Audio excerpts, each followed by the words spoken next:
allow one winner per household in a 30-day period. Cash prizes are mailed to our winners within 30 days of winning. And as you've probably already guessed, portions of today's programming on this Miller Media Group radio station were pre recorded and are mechanically or digitally reproduced. There. Now we've made the attorneys happy. Thanks again for listening to this Miller Media Group station. Your information station. WTIM. It's the WTIM Morning Show. I'm Avery Cooper. Your stream brought to you by Landmark of Taylorville. You always do better with Landmark. People's Bank and Trust. They put people first. You'll find those streams online on the TaylorvilleDailyNews.com Facebook or on YouTube at WTIM TV. Well, in the end of the year, it's a good time to review and also look forward to potential changes and everything else going on in your life for 2023. And one of those changes that could come involves Social Security. And I'm public affairs specialist Jack Myers here to talk about it.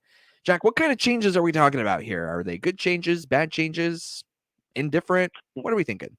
Yeah, no, this is good news, and I think people should be starting to get letters about this now, Avery. But the increase is coming for 2023. Approximately 70 million Americans are going to see an 8.7% increase in their Social Security benefits and SSI payments in 2023. So I would definitely put that in the camp of good news for most. Extra money, yeah. Yeah. I haven't had too many people through the years tell me they wish they got less. So, I think that's probably going to be good news for most people. And just to give you kind of an idea on the timing of it, right? The increase is going to be effective with the payments that are received in January. So, with Social Security, the payments are paid the month after they're due. So the December payment comes in January. So that's the one that's going to have the 8.7% increase. That's, if you get it on January 3rd, or if you get it on the second, third, or fourth Wednesday of the month, that one you get in January is going to be the one that's gone up. And then for the SSI, Supplemental Security Income payments, those are normally received on the first of the month. So the one that would normally be received January 1st is going to be the one that's going up. Now, because January 1st is both a holiday and a weekend this year, that SSI payment's actually going to come out on December 30th. So not to be confused, it's just the January 1st payment. It's coming on December 30th because January 1st is a weekend and a holiday. So that's when you can expect to see that increase. As I said, December 30th for SSI, and then whatever point in January you get your Social Security check. And the letters, like I said, have started going out now. So there's a good chance that you may have already gotten a letter about this increase. If not, you should be getting one very shortly. What's the deal? Why this increase? 8.7% too. Why that amount? Yeah, so definitely that's a big increase compared to what it normally is. This increase is something that we call the COLA, or the cost of living adjustment. And the purpose of the COLA is to ensure that the purchasing power of Social Security and SSI benefits is not eroded by inflation. So this COLA basically happens, or the payments that you get increase when the cost of living rises. And there's a measurement that we use. It's something that we get from the Department of Labor. They call it the Consumer Price Index for Urban and Clerical Wage Earners. So it's the CPIW. And what that is, Avery, is it's a measurement of inflation. So what that means is when goods and services get more expensive, as they have in 2022, the CPIW rises. And ever since 1975, the Social Security cost of living adjustment has been automatically tied to inflation. So as we all can kind of attest to, the higher than usual inflation in 2022 is why we're seeing a higher than usual COLA coming at the start of 2023.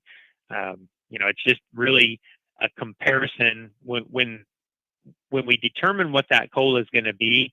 It's part of the Social Security Act. It's an automatic comparison of the CPIW from the third quarter of last year to the third quarter of this year. So basically, the third quarter is July through September. And when we looked at the average CPIW from July through September of 2021 and compared it to the average CPIW from July through September of 2022, 2022's was 8.7% higher. And that's why we're seeing an 8.7% cost of living adjustment for 2023. CPI, that's Consumer Price Index. What's the W? The W is how they denote that it's for urban and clerical wage earners. Wage. See, so it's, I see, Consumer Price Index, and you could kind of shorthand that to wages. Yes. Right. Yeah. Gotcha. Okay. And so do you usually see an increase every year, or are there years that you don't see one? Well, there have been years. I mean, more often than not, there is an increase, but there have been years where we haven't seen them. So, what happens sometimes is that CPIW remains neutral, or it can potentially go down. So, if there's a drop in the CPIW from the third quarter of one year to the third quarter of the next, the Social Security benefits wouldn't go down, but there just wouldn't be an increase in that scenario. So, we've seen that, and we saw that in the past when there was a period of high inflation. And then fortunately, for a lot of reasons, the inflation came back down the next year. So who knows? That could be something that we're looking at next year. It's way too soon to know if that's what's going to happen.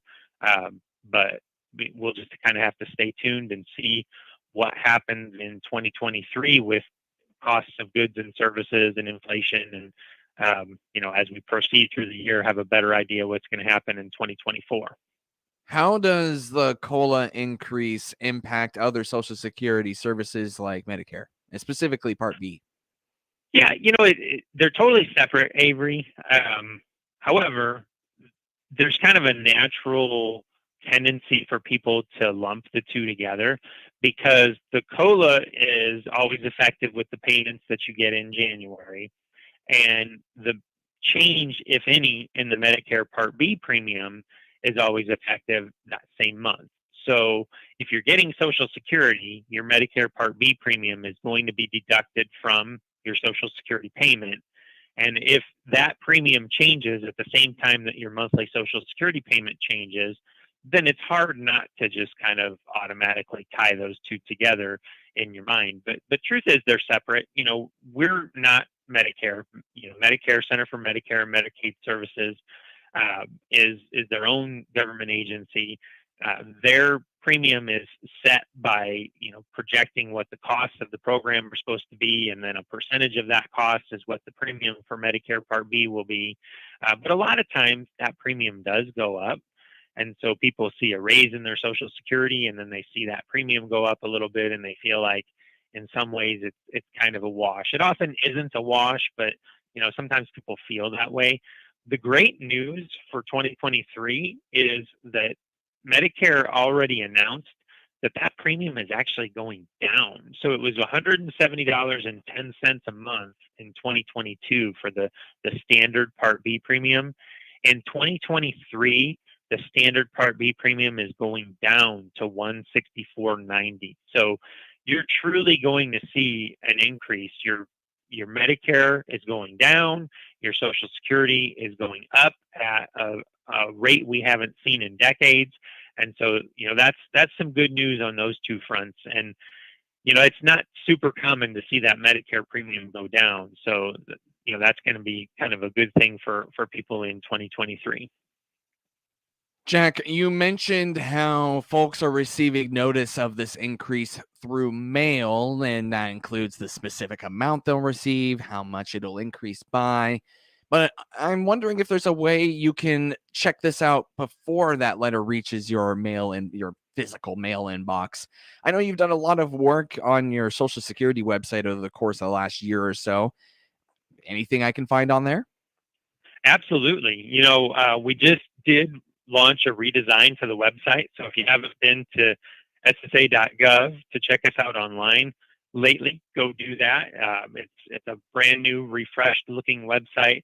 Just trying to make it more intuitive and easier to find the services that you're after from Social Security. So again, that's ssa.gov. But to get specifically to your question, we still have what we call the My Social Security account. So that's basically your own personal portal to Social Security within our ssa.gov website. So you go to ssa.gov, look for my account, my Social Security account, set up your account if you don't already have one. And then in there, you have a message center. Now, if you're just setting your account up new, you're not going to have a COLA notice in that message center just yet. But you could get it set up so that your next year's COLA notice shows up there and you have early access to it.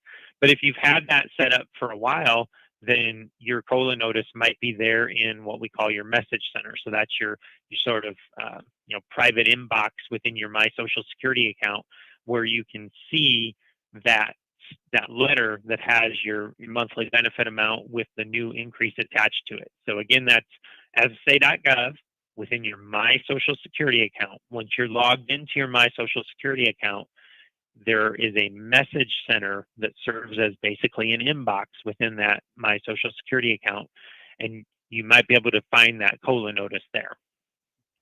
Social Security Specialist, Public Affairs Specialist, Jack Myers here on the WTIM Morning Show.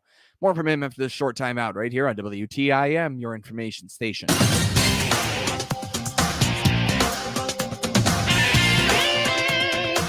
WTIM. Check the markets now on the RFD Radio Network. I'm Jim Taylor. Corn higher, beans double-digit higher, wheat also trading higher. March corn 6.53 1/4 up 6. May corn up 5 3/4, 6.53 3/4. July corn 6.48 1/2 up 5 1/2. January beans 14.83 3/4 up 23. March beans up 21 1/2. 14.85.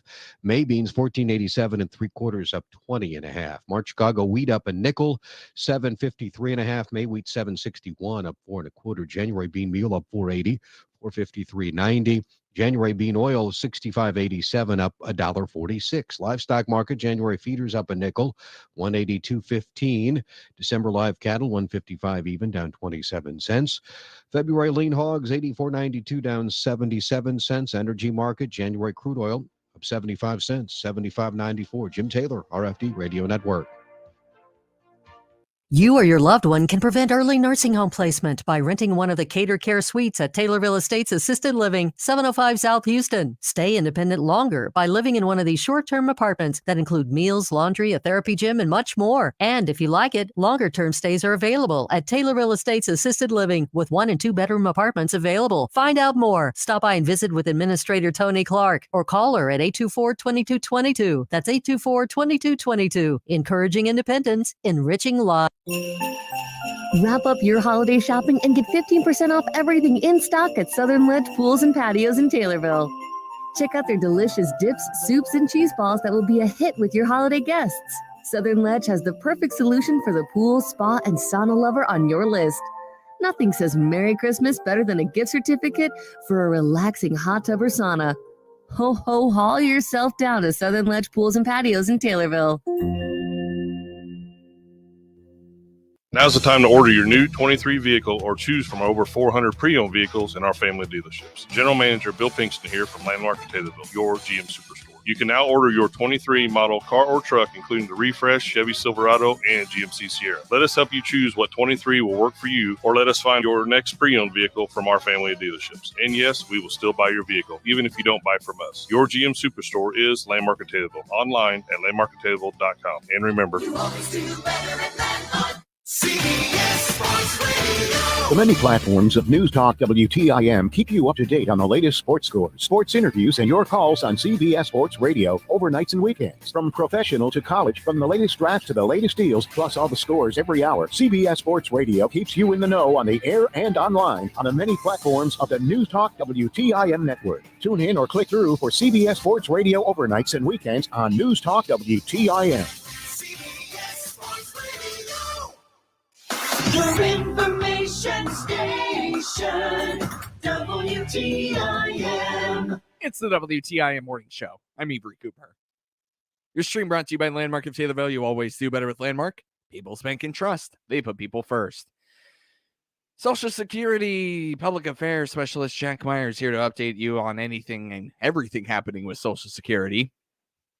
And you know, Jack, one thing I didn't know about is how Social Security assists those that rely on Social Security for either disability or regular Social Security payments and benefits to assist with attorney fees. Tell me a little bit about this. Yeah, well, Avery, when someone is applying for Social Security benefits, more often than not, disability benefits, they can choose to hire an attorney or a non-attorney representative to help them with their application. And it's not something that's required, but it is something that they certainly can choose to do. If they do, most representatives choose to enter into what's called a fee agreement with the benefit applicants. And effective November 30th of 2022, the maximum dollar amount that these fee agreements can be, or at least the most that we'll approve under the Social Security Act, increased from $6,000 to $7,200. So how these fee agreements typically work is that the agreement will pay your representative up to 25% of your back pay up to that limit. So it used to be up to $6,000, now it's up to $7,200. And of course, that's only if your application for benefits is approved. Now, that amount doesn't change very frequently. This change from $6,000 to $7,200 is the first such increase in 13 years. So it's been a while since that number's gone up, and that's why it jumped fairly significantly from $6,000 to $7,200. But again, it's not something that's required of you. You can certainly apply for benefits and be approved for those without the use of an attorney. However, an attorney can provide you good services, and you might find that it's the route you want to go. It's a personal choice that people make, and if you're looking for some additional information to help you with that, on our website at ssa.gov, we've got a publication called Your Right to Representation.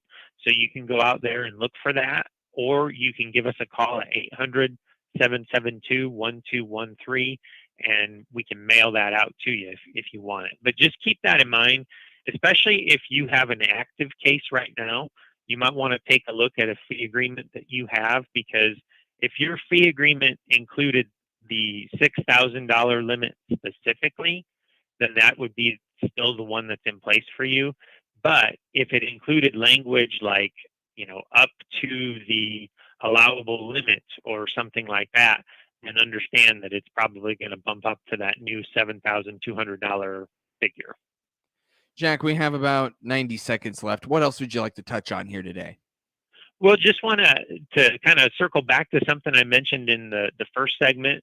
We have refreshed our website. So if you haven't been to the ssa.gov website lately, I encourage you to go there, check it out.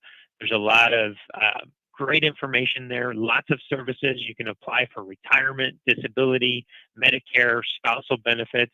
You can set up your My Social Security account to get estimates of your future benefits from Social Security, get benefit verification letters, change your address, change your direct deposit, all kinds of great stuff that you can do. You can get a replacement Social Security card if you've got a driver's license or state ID. So a lot of good stuff you can do at the website. It's ssa.gov. But if that doesn't work for you, you could give us a call at 800-772-1213, or you can visit one of our offices 9 a.m. to 4 p.m. Monday through Friday, except for federal holidays. Does Santa collect Social Security? He's old enough. I don't know. Yeah. I don't have access to his info. Right. I don't know. I'd be interested to see. He's past what we would call full retirement age. So even though he's still working, he could still collect. All right. Well, that's Public Affairs Specialist Jack Myers. Merry Christmas to you, Jack. You too, Avery. Thanks a lot for having me on. Your stream brought to you by Landmark of Taylorville, where you always do better with Landmark, and People's Bank and Trust, where they put people first.